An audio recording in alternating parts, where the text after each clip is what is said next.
እኮ እየገባን እየወጣን ስለሆነ እናንተማ ቤተኛው ናችሁ። የአሜሪካ ጉዳይ ያሳስበናል እንዴ እና አባት አሜሪካ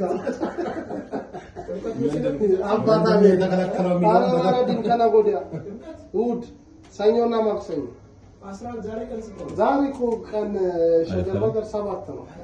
አዎ 7 ነው ዛሬ 7 የዛሬ ሳምንት ነው እናንተ በቃ ነው ሜጃችሁ ወይ አርብ ነው እኮ አርብ ነው በ15 ሰኞና ማክሰኞ እንደዚህ ያያል ይላል በቀደር በደንብ ፖሊስ ሰው ይጠራል